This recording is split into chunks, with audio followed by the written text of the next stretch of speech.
नमस्कार, मैं हूं doctor Amit Solanki, an eye specialist and medical director of doctor Agarwal's eye hospital Indore. First of all, I would like to thank Mr. Deepak Sharma from Create Stories Organizations for giving me this platform to make people aware about the eye care. अपनी बात की शुरुआत में कुछ ऐसे करूंगा कि अभी रिसेंटली कुछ सेमिनार्स में पेरेंट्स ने मुझे दो इम्पोर्टेंट क्वेश्चंस पूछे थे कि सर हमारे छोटे छोटे बच्चे हैं तो उनको विज़न की प्रॉब्लम है या चश्मा लग सकता है, ये हमें कैसे पता चले, क्योंकि वो अपनी भावनाओं को या अपनी विज़न रिलेटेड प्रॉब्लम्स को व्यक्त नहीं कर पाते, तो हमें कैसे पता चले। और दूसरा क्वेश्चन था कि मान लीजिए सर हमारे बच्चों को कोई प्रॉब्लम नहीं भी है तो भी उसके जन्म के बाद उसका फर्स्ट आई चेकअप कब होना चाहिए, राइट।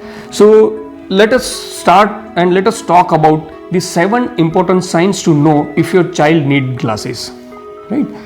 मैं आपको इससे पहले ये चीज़ बता दूं कि ऑलमोस्ट 42% से ज़्यादा पेरेंट्स को ये पता ही नहीं होता है कि उनके बच्चों को विज़न रिलेटेड कोई प्रॉब्लम्स है या उनको चश्मे की ज़रूरत हो सकती है, राइट। और ये 7 साइंस डिस्कस करने से पहले मैं ये बता दूं कि बच्चों को कोई प्रॉब्लम ना भी हो तो भी उसका first regular eye checkup pre school age में, यानी कि 3-3.5 साल की उम्र में उसका फर्स्ट आई चेकअप हो जाना चाहिए। So now let's come to the point, the 7 important points to remember. Number 1, squinting of the eye. अगर आपका बच्चा टीवी देखते समय या पढ़ते समय हमारी अपनी आंखों को तिरछी करता है या आंख को अंदर की तरफ या बाहर की तरफ घुमाना आता है, स्क्विंटिंग करता है, हो सकता है आपके बच्चों को चश्मे की जरूरत हो।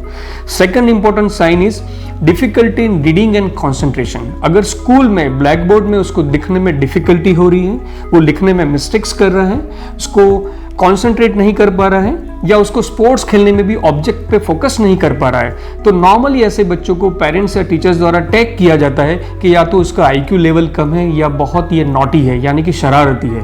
बट हो सकता है वो डिफिकल्टी उसको इसलिए हो रही है कि उसको चश्मे की जरूरत है, उसको रिफ्रैक्टिव एरर की प्रॉब्लम है।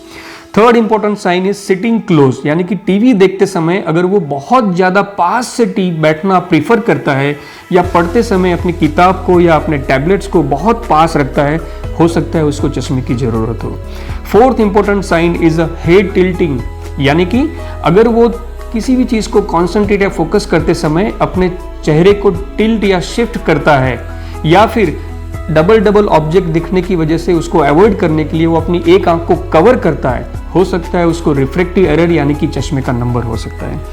Fifth important sign is a rubbing of the eyes. अगर आपका बच्चा बार बार अपनी आंखों को रब करता है तो या तो उसको कोई एलर्जी की प्रॉब्लम है या फिर उसको चश्मे का नंबर हो सकता है। छठा सिम्टम्स है हेडेक की प्रॉब्लम्स। जब छोटा बच्चा फ्रीक्वेंट हेडेक की कंप्लेंट्स करता है तो उसको इग्नोर ना करे। बहुत सारे माँ बाप उसको लाइटली ले लेते हैं, लेकिन अगर छोटा बच्चा फ्रीक्वेंटली हेडेक की कंप्लेंट्स कर रहा है, उसका आई टेस्ट करवाइए, हो सकता है उसको चश्मे का नंबर हो। And the 7 important sign is frequent stye या कैलेजन, यानी कि हम आंखों की पलकों में बच्चों को अगर बार बार फुंसियाँ उठ रही है तो हो सकता है उसको हिडन ग्लासेस पावर हो, उसको चश्मे का नंबर हो। तो सबसे पहले क्या करना है, जब भी आप इन 7 में से कोई भी साइंस को ऑब्जर्व करें अपने बच्चे में, तो फाइंड अ गुड ऑफ्थल्मोलॉजिस्ट, क्योंकि बड़ों में एडल्ट्स में चश्मे का नंबर निकालना और बच्चों में चश्मे का नंबर निकालना दोनों ही अलग अलग टेक्निक्स हैं। बच्चे इतना कॉपरेट नहीं कर पाते हैं या फिर वो विजन चार्ट को ठीक से नहीं पढ़ पाते, इसलिए उनका ऑब्जेक्टिव रिफ्रैक्शन करके एक मीडियाटिक टेस्ट करके फिर उसका चश्मे का नंबर निकाला जा सकता है।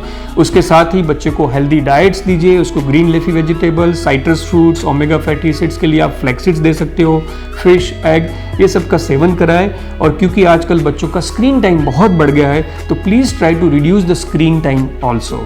Once again, I thank you so much to Create Stories for giving this opportunity for creating an awareness.